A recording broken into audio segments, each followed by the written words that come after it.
लोगों को लगता है इनको कुछ प्रॉपरली पता नहीं है। तो ऐसे कोई 3 प्रोडक्ट है उसके बारे में मैं अभी बात करूँगा। एक है एयर प्यूरीफायर, दूसरा है नैनो एनर्जाइजर, तीसरा है वाटर प्यूरीफायर। वाटर प्यूरीफायर और CMD का भी कुछ बताऊंगा, क्योंकि बिजनेस में हम सब लोग क्यों हैं, किस लिए हैं हम सब लोग? पैसा तो कमाने के लिए, और भी ऑप्शन है, ऐसा ना? और यहाँ पे हमारे ड्रीम फुलफिल करना है, अपने टीम के ड्रीम फुलफिल करना है, ऐसा ना? इनडायरेक्टली पैसा कमाए तो ही ड्रीम फुलफिल होते हैं, राइट? तो उसके लिए हमको क्या चाहिए? नॉलेज चाहिए, ऐसा ना? तो वो नॉलेज हमको लेने के लिए हमको मीटिंग में आना पड़ता है। मैं पहले दिन से हमारे जो अपलाइन जो भी मीटिंग लगाते वो हर मीटिंग अटेंड करता था, हर जूम मीटिंग, हर मीटिंग अटेंड करते करते हम नॉलेज बढ़ा लिए। नॉलेज बढ़ने की वजह से आज हम इतना बड़ा काम कर पा रहे हैं मीटिंग सपोर्ट के सिस्टम से, राइट? तो उसमें हम पहले एक प्रोडक्ट लेते हैं नैनो एनर्जाइजर। कितने लोगों के पास 2 व्हीलर्स और 4 व्हीलर्स हैं? ऑलमोस्ट सभी लोग फोन देख रहे हैं, उनके पास नहीं, राइट?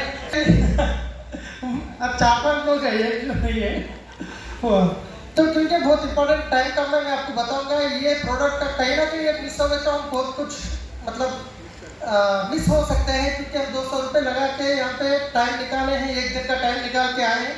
तो एक कोई भी चीज़ समझ में आएगा तो बहुत बड़ा काम हो सकता है। उसमें मैं सबसे पहले बताऊंगा मैक्रो नैनो एनर्जाइजर। कितने लोग नैनो एनर्जाइजर यूज करे हैं? सो रिजल्ट कैसा है? Super super, right? तो नैनो एनर्जाइजर एक्चुअली करता क्या है? जब ये प्रोडक्ट लॉन्च हुआ था, मैं पहला ट्रेनिंग एक अटेंड हुआ ऑनलाइन में। अटेंड होने के बाद से ये प्रोडक्ट वाकई में क्या काम करता है वो मैं समझने के बाद मेरे को तो रात में जिस दिन मिस्ट्री शुरू करने के बाद समझ में आने के बाद रात भर नींद नहीं आती, ऐसा ना? कितने लोगों को ऐसा हुआ रात में इधर सोते इधर लौटते इधर लौटते नींद ही आती नहीं? तो आप सब लोग DUCD, वाह, राइट? ये नैनो एनर्जाइजर के बाद समझने के बाद मेरे को भी ऐसा, मैं सबका कितने लोगों के पास बाइक है, कितने लोगों के पास कार है, कितने लोग ट्रैवल्स में है, कितने लोग, ये सबका लिस्ट बना लिया है, क्योंकि ये प्रोडक्ट इतना बेहतरीन प्रोडक्ट है। तो ये काम करता क्या है मैं आपको बताऊंगा, राइट? तो कोई हेल्प चाहिए? रशीद भाई आ गए। रशीद भाई पहले थैंक यू। मुझे भी हेल्प चाहिए सर प्रोडक्ट। यस, तो हम जब 2 व्हीलर लाते हैं, 4 व्हीलर लाते हैं तो गाड़ी एकदम स्मूथ होती है ना, ऐसा ना? आप रिप्लाई नहीं दिए तो मैं तेलुगु में बात करूंगा।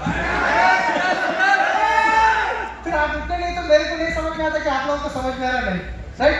जब 2 व्हीलर या 4 व्हीलर लाए तो कितना स्मूथ रहती है गाड़ी एकदम, क्योंकि इसलिए स्मूथ होती है। यहाँ पे कोई बाइक मैकेनिक भी है क्या? तो कोई बात नहीं। तो ये जो होता है बोर बोलते हैं, आप 2 व्हीलर के ऊपर देखते हैं जहाँ पे स्टैंड पैरा रखते हैं वहाँ पे ऐसा होता है ये, राइट? ये ऐसा बोर होता है और ये बोलते हैं इसको पिस्टन बोलते हैं। तो ये एक्चुअली क्या होता है, इसके अंदर फिक्स होता है। तो इस तरीके से ये फिक्स होता है। आप जब बाइक स्पीड में अगर भगाना है तो स्पीड भगाना है तो क्या करते हैं? एक्सीलरेटर बढ़ाते हैं। जैसा जैसा एक्सीलरेटर बढ़ते रहता है, ये जो मूवमेंट है ना, ये ऐसा होते रहता है, एकदम टाइट है, ऐसा होता है। जितना स्पीड भागे उतना ज़्यादा स्पीड घूमता है। मतलब ये जब होता है तो इसके अंदर जो पेट्रोल होता है यहाँ पे बर्न होता है, यहाँ पे एनर्जी क्रिएट होता है, राइट? अभी ये गाड़ी नहीं है तो इसके अंदर आप देख सकते हैं अंदर आईने के जैसा होता है, ये है स्टील, मगर इसके अंदर एरिया पूरा कंप्लीटली स्मूथ होता है, राइट? उसके साथ साथ ये जो है ना, इसको ये है, इसके अंदर आप देख सकते हैं रिंग्स है, ये रिंग्स, ये भी बहुत स्ट्रांग होते हैं। तो ये जब इसके अंदर शुरुआत में नया होता है तो एकदम स्मूथ होता है, मगर गाड़ी चलते चलते चलते चलते क्या होता है, इसके अंदर रैशेस आते हैं, जो स्क्रैचेस आते हैं। जब ये स्क्रैचेस आते हैं तो क्या होता है, इसके अंदर से आग जो बैक होता है, उसके बाद धुआं आना शुरू होता है, पोल्यूशन बढ़ जाता है, पिकअप भी थोड़ा डाउन होता है। तो उस टाइम पे क्या होता है, और कुछ दिन मतलब 60-70 1 लाख 2 लाख चलने के बाद धीरे धीरे धीरे गाड़ी पिकअप डाउन हो जाता है। तो हम क्या करते हैं, मैकेनिक के पास जाते हैं। मैकेनिक क्या करते हैं, चेक करते हैं आपका इंजन के अंदर बोर जो है, इंजन डाउन हो गया बोलते हैं, इंजन आपका अभी वापस इसको रिपेयर करना पड़ता है। उस टाइम पे मैकेनिक इसको ओपन करते हैं। करने के बाद एक लेक मशीन होती है, उसके ऊपर ये फिटिंग करके इसके अंदर जो जो रैशेस है उसको पूरा कंप्लीटली कट करते हैं। फिर जैसा पहले था वैसा स्मूथ कर देते हैं इसको, फिनिशिंग आईने का जैसा कर देते हैं, राइट? उसके बाद इसके अंदर जो रिंग्स होते हैं ना, ये थोड़ा बड़ा साइज करते हैं, बड़ा साइज करके इसको फिक्स करके फिर वापस इसमें लगा देते हैं, फिर हम घर लेके आते हैं, गाड़ी एकदम स्मूथ चलती है। एक्चुअली प्रॉब्लम जो होने के बाद सोल्यूशन ये होता है। इसके लिए बाइक के लिए 8 से 10 हज़ार खर्चा होता है, 4 व्हीलर के लाखों में भी चले जाता है, शोरूम में दिए तो लाखों में जाता है, बाहर मैकेनिक के पास कराए तो 60-70 हज़ार भी होता है। ये प्रोसेस है, प्रॉब्लम ये है, ये बाहर सोल्यूशन है। फिर अपना जो प्रोडक्ट है ये क्या काम करता है मैं आपको बताऊंगा। ये जो नैनो एनर्जाइजर ये 4 व्हीलर का है, इसके अंदर एक पैकेट होता है 30 ml का, इसमें प्लैटिनम होता है। प्लैटिनम का मतलब स्टील से 20 टाइम्स स्ट्रॉन्ग होता है, 6 टाइम्स स्मूथ होता है। ये प्लैटिनम के जो पार्टिकल्स है इसके अंदर होता है, ये जब आप इंजन ऑयल में डालते हैं, राइट, ये बहुत ध्यान से आपको, ये 2 व्हीलर का है, ये 4 व्हीलर का है, इसके अंदर भी है, चलो सील है। तो ये जब आप इंजन ऑयल के अंदर डालना है, हम डीजल डालते हैं ना वहां पे नहीं डालना है, इंजन ऑयल जहाँ पे बानेट ओपन करने के बाद एक ऑयल डालने का होता है, वो कैप ओपन करके उसमें ये 30 ml डालने से पहले इसके अंदर पैकेट जो रहता है पहनने में जो बैठ जाते हैं पार्टिकल्स, ऐसा थिकनेस दिखता है, उसको बहुत अच्छा शेक करना है, क्योंकि जो पार्टिकल्स आप डालने के बाद पार्टिकल्स यहीं पे रुक गए तो फिर आपको रिजल्ट नहीं आता। वो जो अच्छा से शेक करके 100-200 टाइम शेक करके इंजन ऑयल में डालने के बाद गाड़ी आप कहीं जा रहे हैं तो डाल के जाना चाहिए, नहीं तो घर के पास ही है तो डालने के बाद 15-20 मिनट गाड़ी चालू करके रख देना।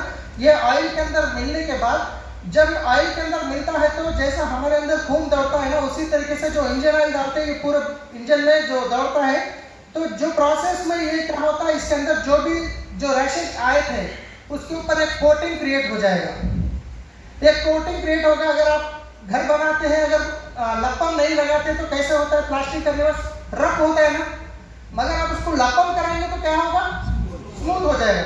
जिस तरीके से वो कोटिंग के बाद स्मूथ हो गया, उसी तरीके से ये प्लैटिनम का जो कोटिंग होगा इसके अंदर, जहां जहां पे भी रैशेस थे उसके ऊपर पूरा कंप्लीट एक कोटिंग बन चुका है। जब कोटिंग बन चुका है तो क्या होगा, फिर जैसा आपकी गाड़ी शोरूम से आई है उसी तरीके से बन जाएगी। एकदम आपका इंजन का आवाज कम हो जाएगा, पावर पिकअप बढ़ जाएगा, माइलेज बढ़ जाएगा, पोल्यूशन कम होगा। अगर आप पेट्रोल 9 टाइम्स अगर पहले फुल करा रहे थे, इस बार आपको 8 टाइम्स पे हो जाएगा, मतलब उतना माइलेज, कम से कम 10-15% माइलेज भी इंक्रीज होगा। इतना बेहतरीन प्रोडक्ट है। यहाँ पे आप सिंपल एक ही काम है, बाहर क्या करते हैं, कटिंग करे हैं। आप एक बार दूसरी बात बताता हूँ मैं, अभी ये है, मान लीजिए 1 लाख 1.5 लाख किलोमीटर के बाद आप मैकेनिक के पास गए, डाउन कर दिए, इसको क्या करते हैं, ये जो थिकनेस है ना, इसमें 2 mm 3 mm समथिंग कटिंग हो जाता। फिर कुछ दिन के बाद प्रॉब्लम आ गया, फिर गए तो फिर ओपन करके फिर इसके लिए कुछ 2-3 mm कट हो गया। अब ये थिकनेस में से अगर कटिंग करते गए तो थिकनेस कम हो जाएगा ना, 2 से 3 बार के बाद ये काम में नहीं आएगा, फिर नया इंजन डालना पड़ेगा। मगर अपना जो प्रोडक्ट इस्तेमाल कर रहे हैं तो कटिंग करने की जरूरत ही नहीं पड़ेगी। तो इसके वजह से आपकी गाड़ी की लाइफ बढ़ते जाएगी, कम नहीं होगी। इतना बेहतरीन प्रोडक्ट है। बस अपना बाहर क्या करते हैं, कटिंग करते हैं, यहाँ पे ये जो स्क्रैचेस है इसको फिल करता है, कोटिंग करता है। इतना बेहतरीन प्रोडक्ट है ये। अगर हम पहले अगर अपनी गाड़ी में इस्तेमाल करते हैं तो हम किसी को बता सकते हैं, उसका कॉन्फिडेंस से हम बोल सकते हैं। अगर हम यूज नहीं करें तो फिर बोलना मुश्किल होगा, कॉन्फिडेंस से बता नहीं सकते, क्योंकि ये काम क्या करता है वो जब पूछते हैं तो इस तरीके से हम बता सकते हैं। ऐसा हो क्लियर है इसके बारे में? अभी आज सब तो यहाँ पे लीडर्स हैं। 2 व्हीलर का अगर खर्चा होता है तो 8 से 10 हज़ार तक खर्चा होता है एक बार अगर इंजन डाउन करने से, मतलब खोलने के बाद कटिंग करने से 8 से 10 हज़ार। ये खोलने के प्रोसेस में और भी कुछ पार्ट्स टूट भी जाते हैं, मतलब कार के लिए, 4 व्हीलर के लिए उसके बहुत सारे चीज़ होते हैं, छोटे छोटे डैमेज होता है। 4 व्हीलर के लिए तो अगर हम नॉर्मल मैकेनिक के पास गए तो 60-70 हज़ार तक भी जाता है कम से कम। मैं जो पे कर रहा हूँ, शोरूम में गए तो वो डबल भी हो सकता है, शोरूम में गए तो उतना खर्चा होता है। मगर सिर्फ ये 2000 या 1700 लगभग, इतने में एक बार अगर आप डालते हैं तो 30,000 किलोमीटर तक चलेगा। ये बात आप ध्यान से सुनना है। ये एक बार हम डालेंगे तो जो कोटिंग बनता है ना वो 30,000 किलोमीटर तक चलेगा। ऐसा है कि 30,000 किलोमीटर तक ऑयल चेंज नहीं करना, ऐसा नहीं है। ऑयल तो हमको बाइक में 25-30,000 में चेंज करते हैं, तो 4 व्हीलर में 10,000 किलोमीटर के बाद चेंज करते हैं। अगर ये ऑयल में डालने के बाद आपकी गाड़ी अगर 1000 किलोमीटर भी अगर घूम ली तो क्या होता है, ये कोटिंग में क्रिएट हो गया, ये ऑयल में नहीं रहेगा। फिर उसके बाद आप ऑयल चेंज भी करेंगे तो कोई फर्क नहीं पड़ेगा। अगर आप कल परसों ऑयल सर्विसिंग कराने वाले हैं तो इसको डालना नहीं है, सर्विसिंग के बाद डालना है। फिर आज डाल दिया, कल जाके सर्विसिंग कराए तो निकल जा सकता है। मगर 1000 किलोमीटर एटलीस्ट चलेंगे तो ये क्या होता है, कोटिंग में क्रिएट हो, आप चेंज कर सकते हैं जैसा सर्विसिंग आपको कराना है। ये कोटिंग जो है 30,000 किलोमीटर तक चलेगा। किलोमीटर इतना बेहतरीन, अगर टू व्हीलर वालों को तो मैं बोल रहा हूँ कम से कम 6 से 7-8 किलोमीटर का माइलेज बढ़ता है टू व्हीलर वालों के लिए। कार के लिए भी डीजल कार में भी बहुत अच्छा फर्क पड़ता है, 2 से 3 से 4 किलोमीटर का फर्क पड़ता है इसमें, राइट। बहुत सारा सेविंग कर सकते हैं इससे। अपना एक तो व्हीकल सेव कर रहे हैं, दूसरा पोल्यूशन को कम कर रहे हैं, तीसरा हम गाड़ी का लाइफ को बढ़ा रहे हैं और मैकेनिक के पास जाने का टेंशन भी नहीं रहेगा क्योंकि आपकी गाड़ी इंजन को होगा आएगा ही नहीं, राइट। So thank you.